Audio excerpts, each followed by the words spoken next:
Hey. Hi there.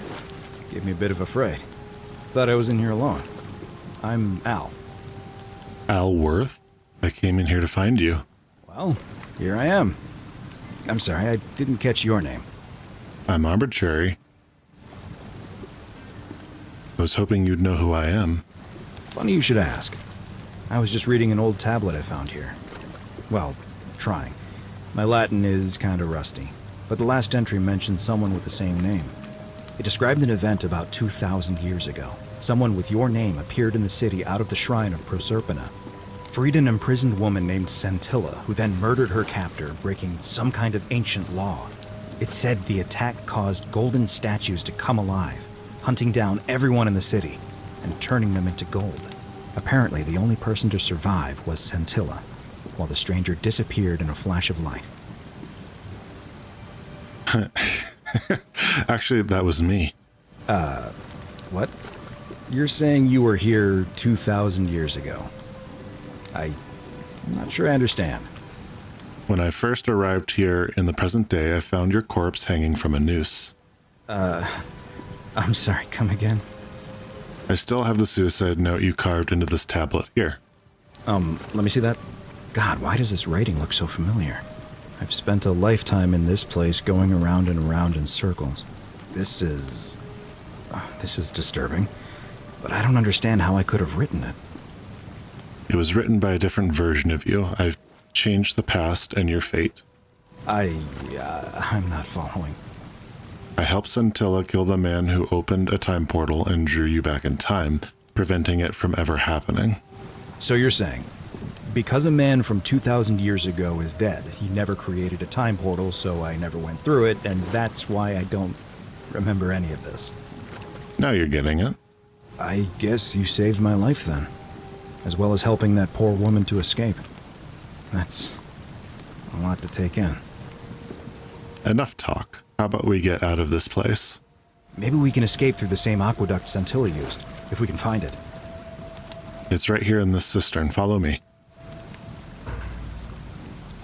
Okay.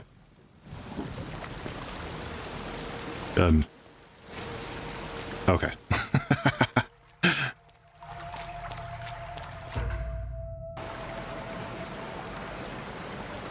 Hey, look at that.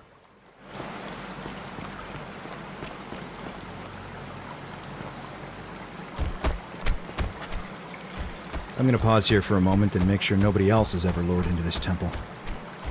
That is a good idea. You go on ahead, and I'll be there soon.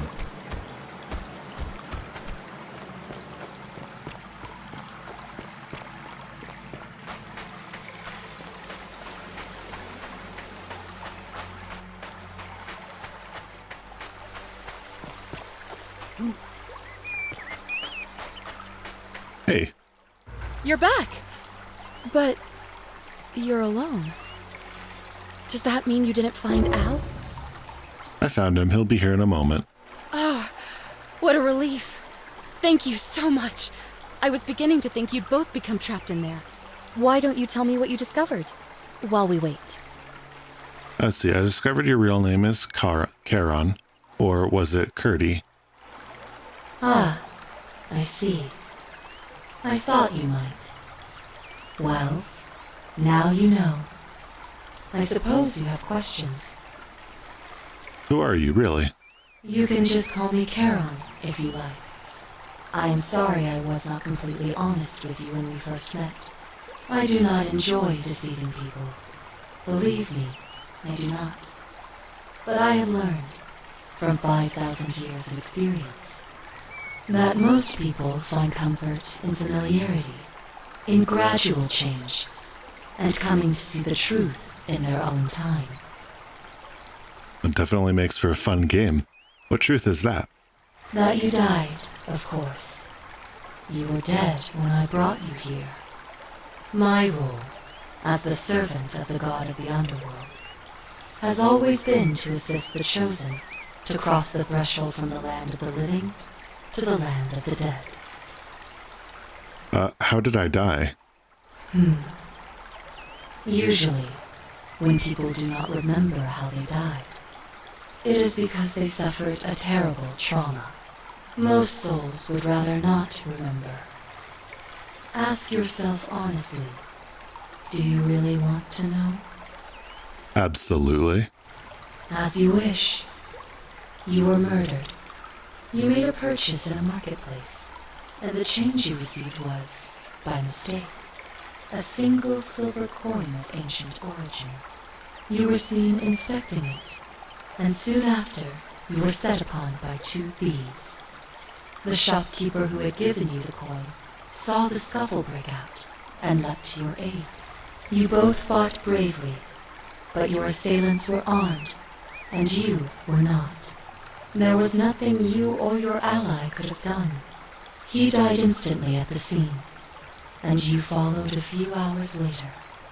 That man's name was Al Worth. You were each in possession of a sacred coin, called Charon's Opal by some, and so it was my duty to bring you here. What's so special about these coins? Perhaps you have heard the tales of the Greeks and Romans burying their dead with a coin in their mouths to pay the ferrymen for passage across the river. Well, those stories contained a seed of truth, but not any coin would do. A long time ago, my master created 1,000 silver coins and had me distribute them across the world. My orders were simple. Whenever a person died in possession of a coin, I was to locate them and ferry them here. Why? That is a question you would have to ask him, if that were still possible, in light of the path you have chosen. I am just his servant, doing his bidding. Only now, I find myself bereft of purpose. You see, the coins on you and Al were the last of the 1,000 in existence. There is nobody else to ferry here, nobody to keep you company. After 5,000 years, the underworld has finally run its course. Very interesting. Can you return us to the land of the living? I see no point in keeping you here, but I have to ask one thing. That you keep this to yourself. Look! Here comes Al now. Al! It's so good to see you. You were gone so long I thought I'd never see you again. Kinda lost track of time in there. You wouldn't believe what we found. The ruins of a long-forgotten city. And there was a tablet describing an event 2,000 years ago. Supposedly, the city was destroyed when a woman murdered a tyrant with the help of, well, my new friend here. I know how crazy that sounds. Maybe not that crazy. That woman. I don't suppose her name was Scintilla? How could you... What? She left a tablet of her own. I stumbled across it while I was waiting here. I think she meant for you to read it. Here, take a look.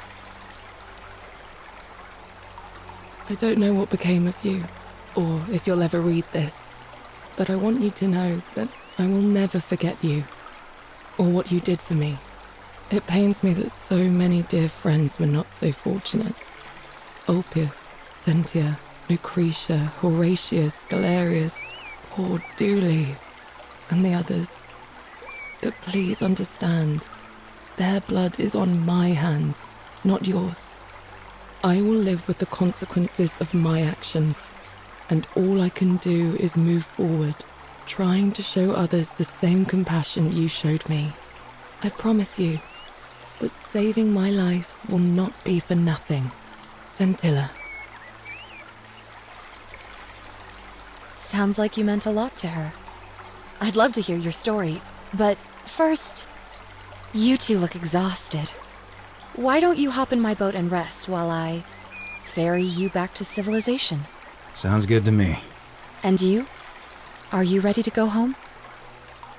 All right, Charon. Ferry us home.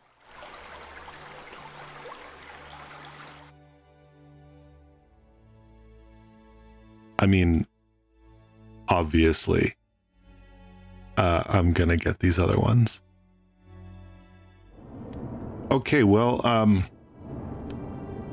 since I'm back here on the title screen, I guess it'll be interesting to see what happens here. Sentius, my adoptive father. Furies help me. I'll castrate and crucify him. Oh.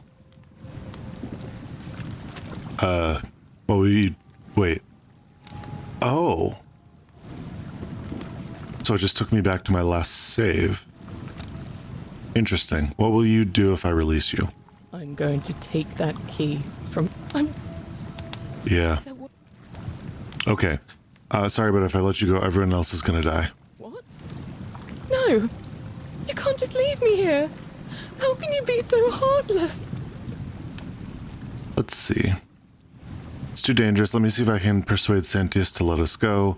Not heartless, just rational. Our escape isn't worth the lives of everyone here. I've changed my mind. Nope, this one. I hate you. I spit on you. I hope Dis drags you to Tartarus. Oop. Oh my. Okay, there we go. You know, I didn't have to. It's pretty intense the way they tied her up. So I guess that means he's just not going to show up. Oh, hi there. Well, the god definitely knows what Sentius did. Ooh, where's this go?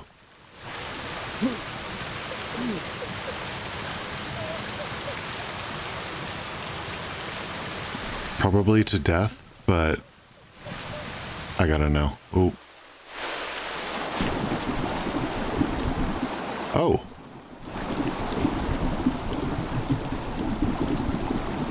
Middle of disrobing. That's weird. These guys don't look... Oh, you know what? They're probably doing that because these are like baths or something.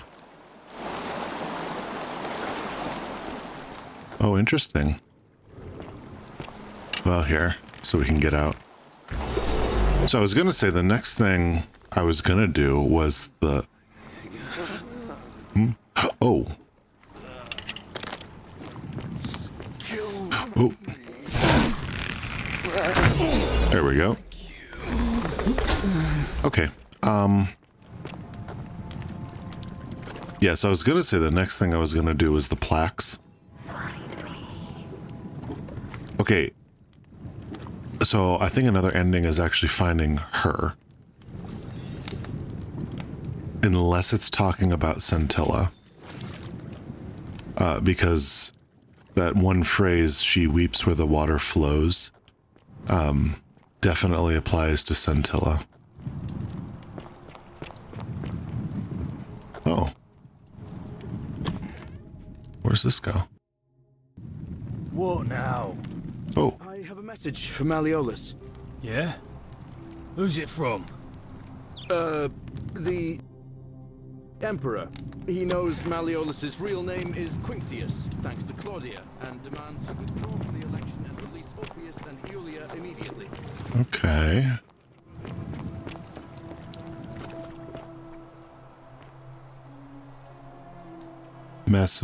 Emaciated human-like creature splattered. Oh, okay. Oop.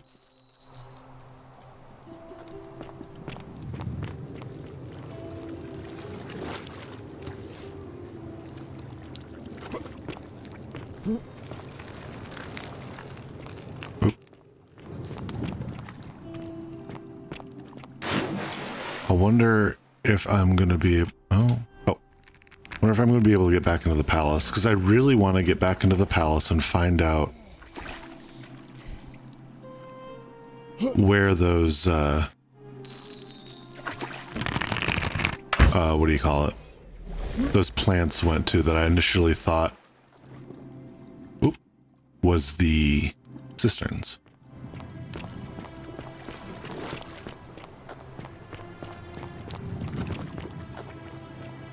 Oh, I wonder, is this deep?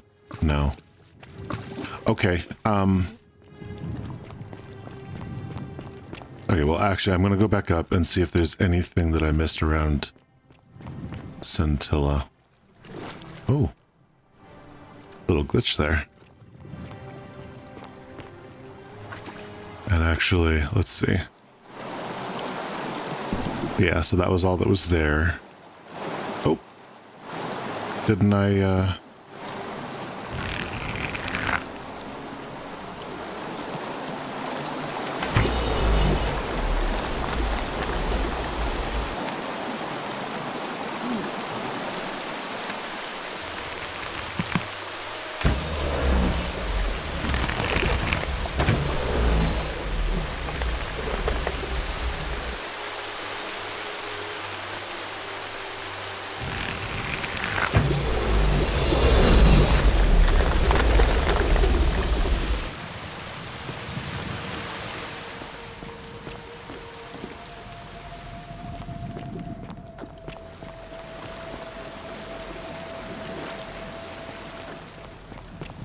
okay, and that's...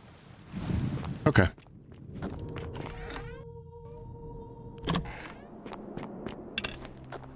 Okay, so let's go put the last plaque on here.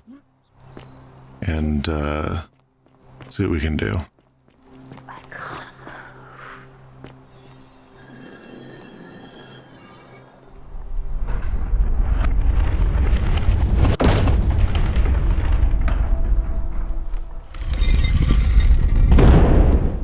Ooh, here we go.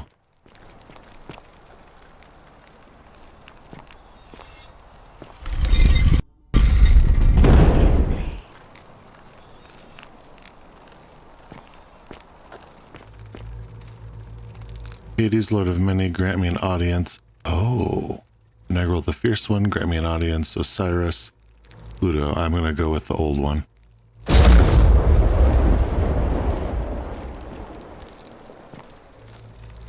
Oh. Osiris, Lord of Silence. Hades? Pluto.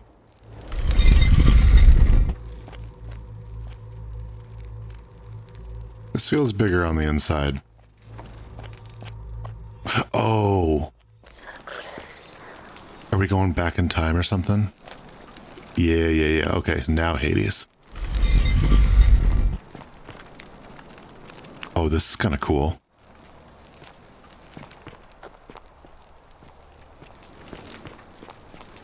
Let's see, Osiris.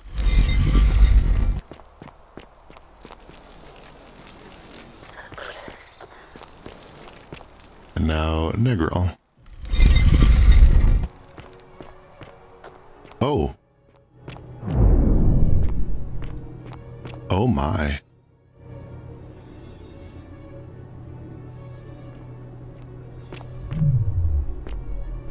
Oh, can't fall off, okay. Alright, who are you?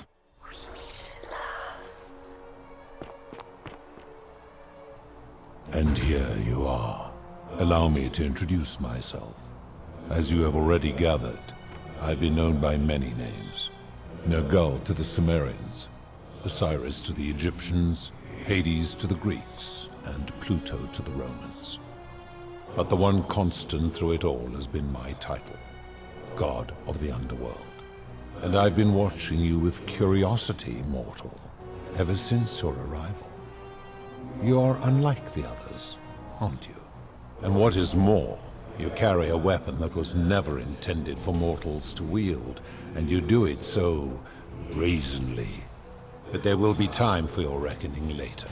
First, as a reward for undoing the desecration of my obelisk, I will allow you to satisfy your curiosity. Ask what you will.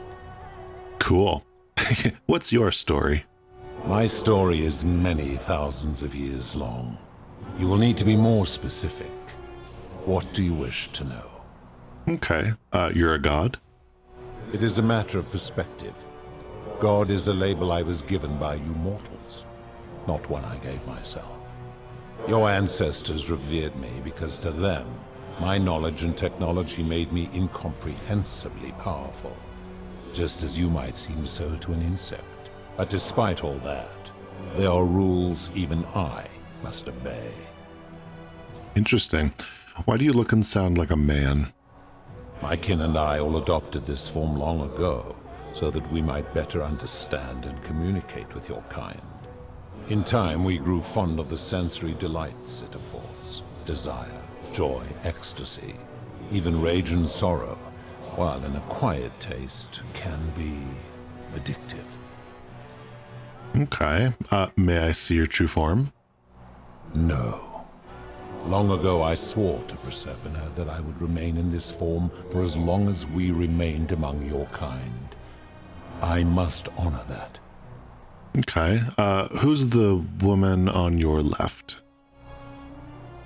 This is my beloved. Like me, she has been known by many names. Ereshkigal to the Sumerians, Isis to the Egyptians, Persephone to the Greeks, and Proserpina to the Romans. Or perhaps you might know her as the goddess of springtime, the cycle of life and renewal.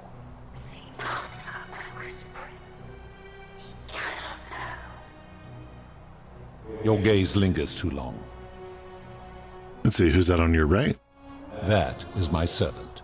You would have met by the river, though she wears many faces and goes by many names. Kumutabal to the Sumerians, Kirti to the Egyptians, Charon to the Greeks, and Charon to the Romans. Her role is to ferry souls between the mortal world and this one, and to make their transition as seamless as possible. For that, she earned herself the infamous, if erroneous, moniker, the Ferryman. You will talk more later. For now, ask your questions. Okay. As you wish. So what is this place? So, so it's not that there's a single god or anything. Aliens, man. Aliens. What is this place? It has come to be known simply as the Underworld, and it exists because of a wager I made long ago. Let's see, what was the wager? That is a long story, one that began over 3,000 years ago and continues to this day. You see, long ago my kin and I set out from our home on Elysium to search for other forms of life among the stars. We discovered your planet and witnessed your kind evolving from primates into something lawless and barbaric. You all but destroyed yourselves, your 2 short lives being extinguished by violence and ignorance and disease. Yet Proserpina saw raw potential in you, and persuaded the rest of us it would be squandered without our intervention and stewardship. So we revealed ourselves to your people in a place called Sumer. We offered guidance in agriculture, toolcraft, and law, and you called us gods. For a time you flourished, but soon you were too many for us to oversee. And as you spread from that cradle of civilization, we saw something disturbing. We had sown the seeds of dependency and confusion, and soon you returned to your old ways of violence and ignorance, this time in our name. My kin had seen enough, and gave up on your kind, condemning you as barbaric and chaotic, scarcely more than animals. We began preparations to return to Elysium, our home world, a utopia unspoilt by conflict and unimaginable in its beauty.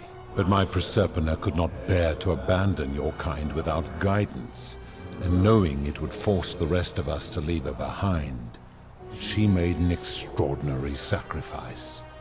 She gave up her immortality to descend permanently to the ranks of humankind. And so she began her inescapable trajectory toward death.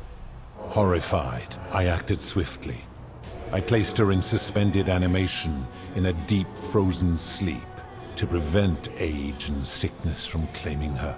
And then I pleaded with Proserpina's father, who the Romans called Jupiter, to bring her with us to Elysium. It was and is my hope that once there, we might one day learn to undo what she has done to herself. But he refused. I did everything I could to persuade him, but he would not relent. He would rigidly uphold his final pronouncement. Humans were unworthy of ascension to Elysium, and no exceptions would be made. But seeing that I was aggrieved, he proposed a wager, the terms of which were as follows. If even one human city could prove itself capable of living without sin for a single year, then Proserpina and all of humanity would be permitted to join us in Elysium. My part would be to remain behind, the last of my kind, to watch over you, without interfering, and to sit in silent judgment. And so my reward has been to languish here, enduring a 3,000-year winter, waiting for the day your kind proves itself worthy of her faith in you, so that I might take her with me to Elysium and unthaw my goddess of springtime. And here I am, after all this time, still waiting. I really want to know what his rules are. Who are your kin? There were also gods who, like me, have been known by many names, but perhaps you knew them by their Roman names. Our leader, Jupiter, as well as Neptune, Saturn, Juno, Minerva, Mars, Venus, Apollo, Diana, Vulcan, Vesta, Ceres, and of course, my beloved Proserpina. Who built the city? As the first wave of your kind arrived from Sumer, I had them build a city in their own fashion, so that they might be comfortable and recreate their lives here. I had them build the entrance as a vertical shaft leading to baths, to cleanse them of the sins of their former lives, and to prevent escape. I watched wave after wave of Sumerians arrive, and as their civilization declined over the centuries, they were replaced by Egyptians. Of course, believing themselves to be the superior civilization, the Egyptians promptly built over what had been built before, and made all the same mistakes. After another 1,000 years, the Greeks began to arrive, and then the Romans, and they all did the same thing. They built upon the underworlds of their predecessors, renamed their gods, and ensured their foundations were forgotten. Okay. How did you decide who comes here? Well, we know this, but let's see what he says. To ensure the wager was fair, it was important that my subjects were chosen at random. To this end, I had my servant distribute 1,000 tokens fashioned from silver, a rare element at the time, across all of Sumer. Whoever died while in possession of one of them would be located by my servant and ferried to this place, with no memory of how they arrived. As the tokens were discovered, they were traded, smelted, and fashioned into trinkets, and eventually coins, spreading to Egypt like seeds on the wind. Later, when they spread to Greece, they would come to be known as Charon's obol, or as coins for the ferryman. Some placed coins in the mouths of their dead, hoping they would awaken here, though they had no way of knowing which coins were fashioned from the original tokens. In fact, almost all of the tokens are accounted for, only 2 remain. And so after this wave destroys itself, as it is destined to do, your kind will have squandered the last of its potential to ascend beyond this rock, and Proserpina's along with it. How did humans learn about the underworld? It is a regrettable story. One of the first men who came to this place was a king of Sumer and a troublemaker. To be rid of him, I returned him to his people on the condition that my servant erased his memories of this place. But the erasure did not take completely, and he told stories of this place as if describing memories of a dream. His tales were committed to writing, which came to be known as the Epic of Gilgamesh, and his words were twisted and distorted over generations. Later, the Egyptians would adapt Sumer's stories of the underworld, making them wildly intricate and labyrinthine. Their Book of the Dead and Book of Gates bore less and less resemblance to this place in their priests' pursuit of profit. Then, when the Greeks began to arrive, they proved far more cunning, and in a series of incidents that will not be repeated, 5 of them escaped. A warrior named Heracles, 2 kings named Sisyphus and Theseus, a poet named Orpheus, and a Trojan named Aeneas. They each told embellished tales of this place, how to get here, and how to escape. And so from Sumer to Egypt, Greece to Rome, your kind has always told each other stories about this place, though each story contained only a seed of truth. All right. Let's see. Are you responsible for the Golden Rule? That is merely the name your people have given to it, but yes, it is my doing. Why turn people into gold? That is a story dating back to the very first wave. After the Sumerians finished building their city, the self-declared ruler threw a banquet to celebrate. Now this man was unmarried, and many women were vying to become his wife, a prestigious position of power and influence in a new world. Of all the women, 2 were particularly ambitious. Both were beautiful, and both arrived at the banquet wearing eye-catching dresses and painted faces, their hair woven in elaborate fashion. The first woman, recognizing that she would require an advantage to win the ruler's affection, draped herself in jewelry, ornate necklaces, bracelets, and rings fashioned from gold. Seeing this ostentatious display, the second woman grew envious, for she had no such jewelry at her disposal. She prayed aloud to any gods that would listen to cover her in gold, and when her prayer went unanswered, she took matters into her own hands. While the others indulged at the banquet, the second woman summoned the first for a discussion in a quiet place. She checked that nobody was watching, and pushed her rival from the top of the ziggurat, where she broke her neck on the rocks below. But I was watching, and I decided to answer her prayer. I took the golden bow left behind by Diana, and I shot that woman in the heart, covering her from head to toe in a layer of molten gold. And I left her to stand there, that she might serve as a grim reminder of what befalls those who sin in my domain. But that was not enough, for the entire city was tainted by her sin, and the wager could no longer be won. So I had no choice but to wipe the slate clean. I gilded them all, to make way for a new wave, and began the wager again.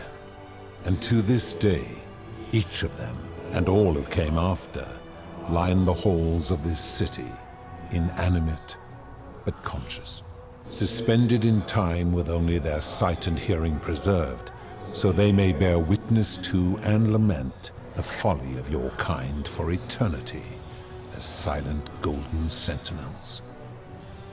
You know, he's pretty high and mighty for a guy who, let Malleolus do all that he did, let Sentius imprison his daughter, okay, buddy.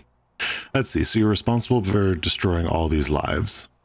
I give your kind a second chance at life, as well as ample warning about my law.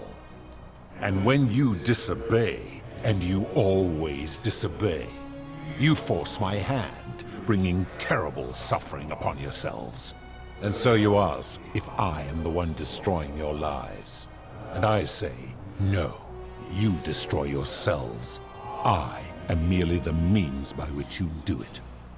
Okay, whatever you say. Oh, yes, good. We'll get to that. Where did these golden bows come from? When my kin departed, they left behind many relics, which I inherited. A consolation prize of sorts. The golden bow originally belonged to one of my kin, who the Romans called Diana. As my collection of golden statues grew, I chose the most ferocious among them, and equipped them each with a duplicate of her bow, and tasked them with hunting down the Forsaken at my behest. They became known simply as Furies. Okay. All right, here's the question. What do you consider a sin? I've always considered that the cornerstone of morality is the ability to determine right from wrong on one's own. No attempt to lay out rules like your Code of Hammurabi or your 12 Tables of the Roman Republic can ever cover all possible scenarios. This should come as no surprise to you, since the core principle has been expressed in many forms by many of your civilizations. The Egyptians made a rudimentary attempt with do to the doer to make him do. The Greeks refined it with avoid doing what you would blame others for doing. The Roman Stoics added, treat your inferior as you would wish your superior to treat you. Even the so-called cultists hiding among you often say, do unto others as you would have them do unto you. It is the simplest of concepts, and each one of you is born with the faculties required to apply it to any situation. Yet none of the peoples who expressed this rule were able to uphold it. Curious, is it not? That doesn't... Oh. The principle is not as easy to apply as it sounds. It doesn't seem like you've been upholding it either. Do I want to piss him off? See, the thing is, he hasn't. Because, again, Malleolus extorting people... like, dude, you need to calm down. Enough. You clearly know nothing. Yeah, all right. How do you know when people sin? Oh, okay, good. I'm able to commune with all of the statues in the city. Their ears are my ears, and their eyes are my eyes. Is Proserpina connected to the statues in the same way? If she was still conscious, I suppose she could, but she's not. Why do you ask?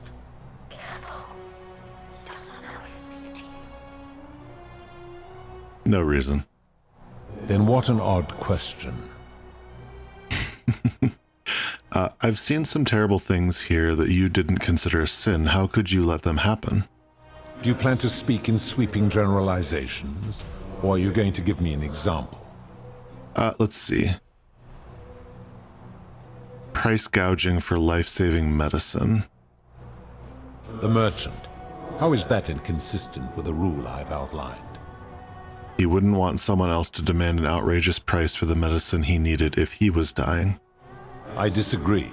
Having watched this merchant, that is precisely what he would expect from others, and he would be quite capable of paying the price anyway.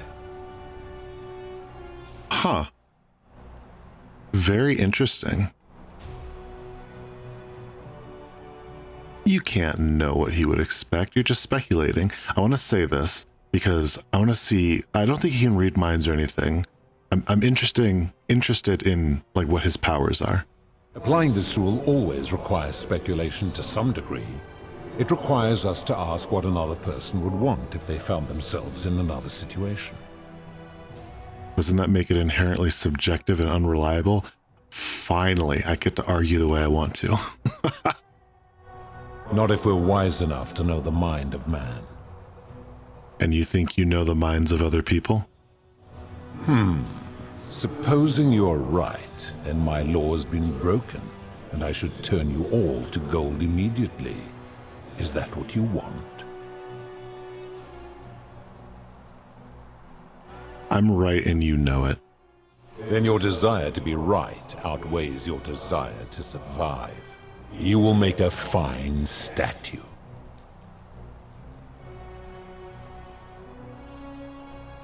Ooh. Ooh. See, this is an interesting decision because the golden bow, you would think... I'm gonna do golden bow. Do you really think you can wound me, a god, with that primitive weapon?